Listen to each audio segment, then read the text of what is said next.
ဇလန်သည်နွေရာသီမိုးလွဲပိုင်းတစ်ချိန်တွင်စတင်ခဲ့ပါသည်။စပင်နဖက်ချစ်ထားသည့်တန်ရှင်းတောက်ပသောမိန်းကလေးတဦးသည်မြစ်ကမ်းဘေးမှဖြတ်သွားခဲ့ရာရိုးသားအားသောကောင်လေးဂျွန်ဟာသည်သူမကိုမြင်ချင်းဆွဲလန်းသွားခဲ့သည်။ဂျူဟီသည်ကျေးလက်ဒေသသို့ပထမဆုံးအကြိမ်ရောက်ဖူးသူဖြစ်သဖြင့်အရာအလုံးကိုစိတ်ဝင်စားနေပြီးဂျွန်ဟာဟူသောရိုးသားချစ်စရာကောင်းသည့်ကောင်လေးကိုလည်းသဘောကျခဲ့ပါသည်။သူမကနောက်နေ့တွင်ဂျွန်ဟာကိုမြစ်တစ်ဖက်ကမ်းရှိတရဲအိမ်သို့စွန့်စားခန်းထွက်ရန်ဖိတ်ခေါ်ခဲ့သည်။နောက်တစ်နေ့တွင်ဂျွန်ဟာသည်ဖြူဖွေးတန့်စင်သောရှက်အင်ဂျီကိုဝတ်ဆင်ပြီးမြစ်ကမ်းနားတွင်စောစီးစွာစောင့်ဆိုင်းနေခဲ့သည်။သူတို့နှစ်ဦးစလုံးသည်တရဲအိမ်သို့ပထမဆုံးအကြိမ်ရောက်ဖူးကြသူများဖြစ်သဖြင့်အလွန်မင်းကြောက်လန့်ပြီးအော်ဟစ်ခဲ့ကြသည်။သို့သောတကားဝတွင်မူသူတို့သည်တပြိုင်နက်တည်းရေမောပျော်ရွှင်ခဲ့ကြရာအိမ်ဟောင်းတွင်နေထိုင်သည့်ဦးလေးကြီးကိုစကားမပြောနိုင်အောင်ဖြစ်စေခဲ့ပါသည်။နွေရာသီရဲ့ရာသီဥတုသည်မခံမန်းနိုင်မိုးတဲထန်စွာရွာသွန်းမှုကြောင့်သူတို့ရဲ့လှေလေးကိုလေနဲ့အတူမျောပါသွားစေခဲ့သည်။ရွှွနွန်ထူထပ်တဲ့လမ်းငယ်လေးကြောင့်ဂျူဟီသည်ခြေချင်းဝတ်ကိုမတော်တဆခောက်မိသွားခဲ့သည်။ဂျွန်ဟာသည်စကားမပြောဘဲသူမကိုကြောပိုးပြီးဖျဲသီးစင်အောက်သို့ခေါ်ဆောင်ခဲ့သည်။သူသည်သူ့အဝတ်စားဖြင့်ဂျူဟီရဲ့စပင်ကိုတုပ်ပေးပြီးရေငတ်ပြေရန်ဖျဲသီးကိုခူးပေးခဲ့သည်။လေညင်းသည်သူတို့ရဲ့စိတ်လှုပ်ရှားနေသည့်နှလုံးသားများကိုတိုက်ခတ်နေခဲ့ပြီးမိုးရွာပြီးနောက်ပေါ်လာသည့်တက်တန့်သည်လည်းပန်းချီကားတစ်ချက်လိုလှပနေခဲ့သည်။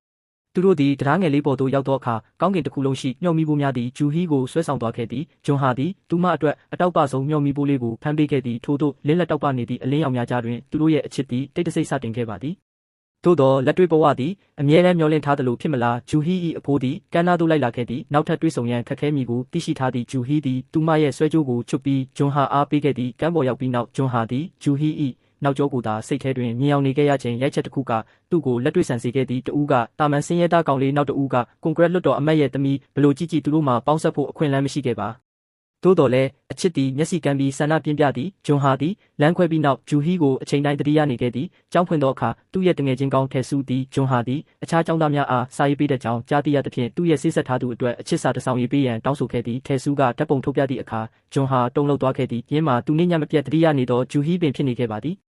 ထဲဆူ၏ချမ်းသာသောဖခင်နှင့်ဂျူဟီ၏ဖခင်တို့သည်တငယ်ချင်းများဖြစ်ကြပြီးသူတို့ငယ်ရွယ်စဉ်ကတည်းကဆိတ်ဆက်ထားခဲ့ကြခြင်းဖြစ်သည်။ထဲဆူကထိုတို့အစီအစဉ်ချထားသည့်လက်ထက်ချင်းမျိုးကိုမကြိုက်တော့လဲဖခင်၏အရှိန်အဝါကြောင့်ဂျူဟီနှင့်မိတ်ဆွေဖွဲ့ရန်အတင်းအကျပ်ခိုင်းခံခဲ့ရသည်။ဂျွန်ဟာအတွက်ထဲဆူအားစာရေးပေးရခြင်းသည်အလွန်နာကျင်ပွဲကောင်းသောကိစ္စဖြစ်သည်။သို့သောသူသည်လက်ခံခဲ့သည်။သူသည်ဂျူဟီအပေါ်ထားရှိသည့်သူရဲ့တတိယစိတ်အားလုံးကိုထဲဆူ၏စာများမှတဆင့်ထုတ်ဖော်ခဲ့ပါသည်။ထိုအချစ်စာများသည်အလွန်စိတ်လှုပ်ရှားဖွယ်ကောင်းလွန်းသောကြောင့်မကြာမီအကြောင်းပြန်စာတစ်စောင်လက်ခံရရှိခဲ့သည်။ဂျူဟီကသူမရဲ့ဖျော်ဖြေပွဲသို့လာကြည့်ရန်ထဲဆူကိုဖိတ်ခေါ်ခဲ့သည်။ထဲဆူနှင့်အတူဂျွန်ဟာလည်းလိုက်ပါခဲ့သည်။ဂျူဟီစင်ပေါ်သို့တက်လာသည့်အခါဂျွန်ဟာသည်မထိန်နိုင်ပဲထားရက်ခဲ့သည်။သူသည်ဂျူဟီကသူ့ကိုတတိထားမိစေရန်အလွန်လိုချင်ခဲ့ပါသည်။ဖျော်ဖြေပွဲပြီးနောက်ဂျွန်ဟာသည်လူအုပ်ကြားထဲတွင်ပန်းစည်းတစ်စီးကိုကင်လျက်ဆောင်ဆိုင်နေခဲ့တော်လဲဂျူဟီကိုမိသားစုနှစ်စုကဝိုင်းဝန်းခေါ်ဆောင်သွားသည်ကိုသာငေးကြည့်နေခဲ့ရပါသည်။ရင်းတို့ကြားရှိအဆင့်တန်းကွာခြားမှုသည်ကြော်လွှားမရနိုင်သောလွတ်မြောက်ရာလမ်းမရှိသည့်၆မိကြီးပမာဖြစ်နေခဲ့ပါသည်။ဂျွန်ဟာသည်စိတ်ပြတ်အားငယ်စွာဖြင့်ခမ်းမအပြင်ဘက်ကခုံတန်းပေါ်တွင်ထိုင်နေစဉ်ဂျူဟီခမ်းမထဲမှပြေးထွက်လာသည်ကိုမြင်လိုက်ရသည်။သူသည်သူမစီသို့အလျင်အမြန်ပြေးသွားခဲ့သည်။ထောင်ပေါင်းများစွာသောစကားလုံးများသည်ရိုးရှင်းပြီးနှွေးထွေးသောနှုတ်ဆက်စကားအဖြစ်သာပြောင်းလဲသွားခဲ့သည်။ထဲဆူသည်ဂျွန်ဟာကိုပါတီတစ်ခုသို့ဖိတ်ခေါ်ခဲ့ရာဂျူဟီသည်သူမရဲ့ဆေးဆက်ထားသူနှင့်သူမချစ်ရသူသည်တငယ်ချင်းများဖြစ်ကြောင်းသိရှိခဲ့သည်။သူတို့နှစ်ဦးသည်တဦးကိုတဦးမတိဟန်ဆောင်ခဲ့ကြတော့လဲတိတ်တဆိတ်မျက်လုံးချင်းစကားပြောခဲ့ကြသည်။ညဘက်ဂျူဟီအိမ်တကားဝသို့ပြန်ရောက်သောအခါသူမသည်တစုံတရာကိုမျှော်လင့်နေတဲ့ကဲ့သို့နောက်လှည့်ကြည့်မိသည်။သူမတကားဖွင့်ရန်ပြင်ဆင်နေချိန်တကားရှိမှလမ်းမီးတိုင်တစ်ဖြက်ဖြက်လင်းလာသည်။ဒါဂျွန်ဟာပဲသူတို့သည်တယောက်ကိုတယောက်လွမ်းဆွမှုများဖလှယ်ရင်းတင်းတင်းကြပ်ကြပ်ပွေဖက်ခဲ့ကြသည်။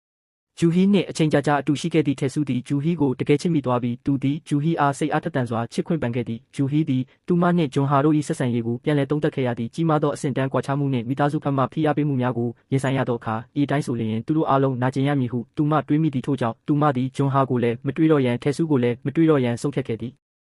ဂျွန်ဟာသည်သူမအိမ်တကားဝတွင်စောင့်ဆိုင်နေခဲ့တော်လဲဂျူဟီ၏ခါးသီးသောစကားကိုသာကြားခဲ့ရသည်။ဒီလိုမျိုးလမ်းခွဲရတာကိုမလိုချင်ဘူးမခွဲနိုင်သေးသောဂျူဟီသည်နောက်လှည့်ပြန်ခဲ့သည်။မိုးရီလာမျက်ရည်လာခွဲခြားမရနိုင်သောမျက်နှာဖြင့်မိုးရီထဲရက်နေသည့်ဂျူဟီကိုကြည့်ပြီးဂျွန်ဟာသည်ထဲဆူအားအရာအလုံးဖွင့်ပြောရန်ဆုံးဖြတ်ခဲ့သည်။သူကထဲဆူကိုလက်သီးဆုပ်ပြီးသူ့ကိုတစ်ချက်ထိုးရန်တောင်းဆိုခဲ့သည်။သို့သောထဲဆူကရေမောပြီးထိုးဆွဲကြိုးသည်သူ၏ဖခင်ကဂျူဟီအားလက်ဆောင်ပေးခဲ့ခြင်းဖြစ်ကြ။တောင်းဂျွန်ဟာအားပြောပြခဲ့သည်။ထဲဆူသည်သူတို့နှစ်ဦးအတွက်ဖယ်ပေးရန်ရွေးချယ်ခဲ့သည်။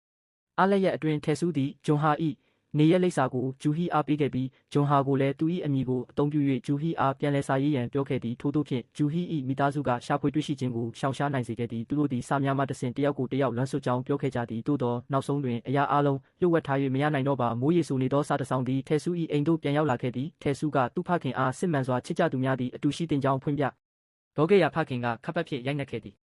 အားလည်းရဲ့ပြီးဆုံးသောအခါဤရှုပ်ထွေးသောခံစားချက်ကြောင့်ထဲဆူးသည်ပိုမိုနာကျင်လာခဲ့ပြီးသူ့ဘဝကိုအဆုံးသတ်ရန်ပင်ကြိုးစားခဲ့သည်ကံကောင်းထောက်မစွာဖြင့်ဂျွန်ဟာကအချိန်မီရှာဖွေတွေ့ရှိခဲ့သည့်ဆေးရုံတွင်လဲလျောင်းနေသောထဲဆူးကိုကြည့်ပြီးထဲဆူးသည်သူတို့အတွက်ဤမြကြီးမားသောဆွလုံးမှုကိုပြုလုပ်ခဲ့သည်ကိုဂျွန်ဟာသဘောပေါက်ခဲ့သည်သူသည်နောက်ထပ်ကိုကျိုးမရှာနိုင်တော့ဟုဆုံးဖြတ်ပြီးဂျူဟီပေးခဲ့သောဆွဲကြိုးကိုထားခဲ့ပြီးတိတ်တဆိတ်ထွက်ခွာခဲ့သည်ထိုအချိန်သည်စစ်ပွဲစတင်ချိန်နှင့်တိုက်ဆိုင်နေသဖြင့်သူသည်စစ်မြေပြင်သို့တွားရန်ဆုံးဖြတ်ခဲ့သည်ယထာမထွက်ခွာမီနောက်ဆုံးတွင်ဂျူဟီသည်ဂျွန်ဟာကိုရှာတွေ့ခဲ့သည်ဂျွန်ဟာသည်သူ၏မျက်နှာကိုအခြားတစ်ဖက်သို့အတင်းလှည့်ထားခဲ့သည်သူသည်သူ၏စိတ်ခံစားချက်များကိုအစွမ်းကုန်ထိန်းချုပ်ထားခဲ့ပြီးဂျူဟီကိုတစ်ချက်လေးများကြည့်လိုက်လျင်စိတ်မထိန်နိုင်ပဲပြေးထွက်သွားမည်ကိုကြောက်ရွံ့ခဲ့သည်ယထာပုံမူမြန်လာသောအခါဂျွန်ဟာ၏ခုခံကာကွယ်မှုများပြိုကျသွားခဲ့သည်နောက်ဆုံးခိုက်တန့်တွင်ဂျူဟီသည်ဆွဲကြိုးကိုဂျွန်ဟာအားပေးခဲ့သည်ဤလမ်းခွဲပြီးနောက်သူတို့သည်နောက်တစ်ကြိမ်ဆုံနိုင်မလားမသိနိုင်စစ်ပွဲသည်ရက်ဆက်ပြီးတနက်များတွင်မျက်လုံးမရှိသူတို့သည်ချောင်းမြောင်းတိုက်ခိုက်ခံရပြီးဘေးကင်းရာသို့ဆုတ်ခွာပြီးနောက်ဂျွန်ဟာသည်ဂျူဟီပေးသောဆွဲကြိုးပျောက်ဆုံးနေကြောင်းသတိပြုမိသည်သူသည်ချက်ချင်းပြန်လှည့်သွားပြီးရှာဖွေခဲ့သည်ဆွဲကြိုးကိုရှာတွေ့ပြီးပြန်လာစဉ်ဘေးကင်းရာနေမြေနှင့်တလန့်အကွာတွင်ရှိနေစဉ်သူ၏ခိုင်မာသောစိတ်ဆန္ဒကြောင့်သူအသက်ရှင်ခဲ့တော်လဲသူ၏မျက်လုံးနှလုံးသည်ထိခိုက်မှုကြောင့်အပီးအပိုင်အလင်းရောင်ကင်းမဲ့သွားခဲ့ရသည်နိုင်ငံသို့ပြန်ရောက်ပြီးနောက်သူသည်ဂျူဟီနှင့်တွေ့ဆုံရန်ရဲရင်စွာစူးစမ်းခဲ့သည်ဤဒီမှာနောက်ဆုံးတွေ့ဆုံမှုဖြစ်နိုင်သဖြင့်ဂျူဟီသူ့ကိုဆက်မဆောင်စေရန်သူသည်အိမ်အောင်ပြုပြီးပြီဖြစ်ကြောင်းလိမ်ညာခဲ့သည်သူ၏မျက်စိကွယ်မှုကိုဖုံးကွယ်ရန်အတွက်သူသည်ဤနေရာတွင်ပင်တညလုံးအကြိမ်ကြိမ်လေ့ကျင့်ခဲ့သည်သူကဂျူဟီအားဆန်ရပေါ်ရှိအယုတ်သည်လှပကြောင်းရင်းကိုကြည့်လိုက်သောအခါဆန်ရတီးနေသည့်ပုံစံကိုတတိယကြောင်းပြောပြခဲ့သည်သို့သောအယုတ်သည်မနေ့ညကကလေးတဦးယူသွားခဲ့ပြီးဂျူဟီသည်သူ့ရှိတွင်စမ်းသက်ကြည့်တော်လဲသူ၏မျက်စိကွယ်မှုကြောင့်မြည်သည့်တုံ့ပြန်မှုမှမရှိခဲ့ပါသူ၏လှပသောလိမ်ညာမှုပေါ်ပေါက်သွားကြောင်းသိရှိလိုက်သောအခါဂျွန်ဟာသည်ထိတ်လန့်တကြားထရက်လိုက်ပြီးကမန်းကရန်ထွက်သွားရာခုံကိုပါမှောက်ကျစေခဲ့သည်မျောလင်းချက်ကင်းမဲ့သွားသောဂျူဟီသည်နောက်ဆုံးတွင်လက်ထပ်ခဲ့သည်သူမမျက်လုံးထောက်မှမျက်ရည်ကိုကြည့်ခြင်းဖြင့်သူမမပျော်ရွှင်ကြောင်းသိတာသည်နှင့်အနှဲငယ်ကြသောအခါသူမသည်သူမ၏သမီးဇီရှီကိုခေါ်ဆောင်၍သူတို့ပထမဆုံးတွေ့ဆုံခဲ့သည့်မြစ်ကမ်းနားသို့ရောက်လာခဲ့သည်ထိုနေရာတွင်ဂျွန်ဟာ၏စစ်ဖက်ကတငယ်ချင်းများနှင့်တွေ့ဆုံခဲ့သည်သူတို့ကဂျွန်ဟာသည်ဂျူဟီထွက်ခွာပြီးမှသာလက်ထပ်ခဲ့ကြောင်းထို့နောက်နှစ်အနည်းငယ်ကြာတွင်ဝမ်းနည်းပူဆွေးမှုဖြင့်ကွယ်လွန်ခဲ့ကြောင်းပြောပြခဲ့သည်ဂျွန်ဟာ၏ဆန္ဒအရသူတို့စတင်တွေ့ဆုံခဲ့သောမြစ်ထဲတွင်သူ၏အယိုးပြများကိုဖြန့်ကျဲစေလိုသည်အမှန်တရားကိုသိရှိသောအခါဂျူဟီသည်ယူကျုံမရငွေကြွေးခဲ့သည်သူတို့သည်ကံတရားရှိတော်လဲပေါင်းဖက်ခွင့်မရခဲ့သူများဖြစ်ကောင်းဖြစ်ပါလိမ့်မည်ယခုအခါနှစ်ဦးစလုံးသည်အခြားကဘာတွင်ဖြစ်နေခဲ့ပါပြီထိုတောက်ပသောတက်တန်တာလျင်ရခင်အတိုင်းရှိနေစေဖြစ်သည်အချိန်များကုန်လွန်ခဲ့ပြီးဇီရှီသည်ကြီးပြင်းလာခဲ့သည်သူမသည်ရှမ်မင်ကိုတိတ်တဆိတ်ချစ်နေခဲ့သည်ရှမ်မင်သည်ကျောင်း၏ပြဆက်အသင်းဥက္ကဋ္ဌဖြစ်ပြီးကျောင်းရဲ့နာမည်ကျော်မင်းသားဖြစ်သည့်ကျောင်းရှိမိန်းကလေးတိုင်းကသူ့ကိုချစ်ကြသောကြောင့်ဇီရှီသည်ကိုယုံကြည်မှုနေပါကဖွင့်ပြောရန်မရဲခဲ့ပါ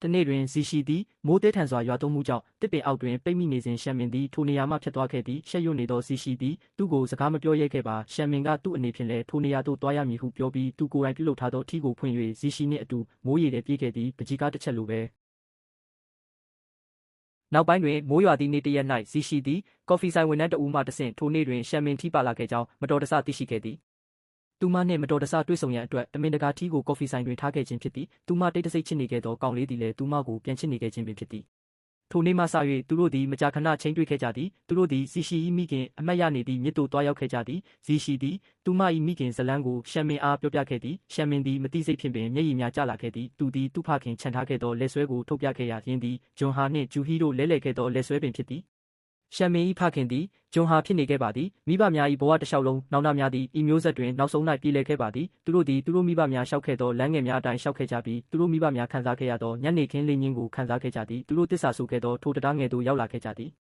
ကောင်းကင်တစ်ခုလုံးရှိမျှော်မီပိုးများသည်ရခင်အတိုင်းပင်တောက်ပတ်နေဆဲဖြစ်သည်သူသည်ဇီရှီအတွက်အတောက်ပဆုံးမျှော်မီပိုးလေးကိုဖမ်းယူပေးခဲ့သည်ယခုတစ်ချိန်တွင်မြည်သူများသူတို့နှစ်ဦးကိုခွဲခြားနိုင်တော့မည်မဟုတ်ပါဂျွန်ဟာနှင့်ဂျူဟီတို့၏မပြည့်စုံသောကံကြမ္မာသည်ဤနေရာတွင်ပြည့်စုံသွားခဲ့ပြီ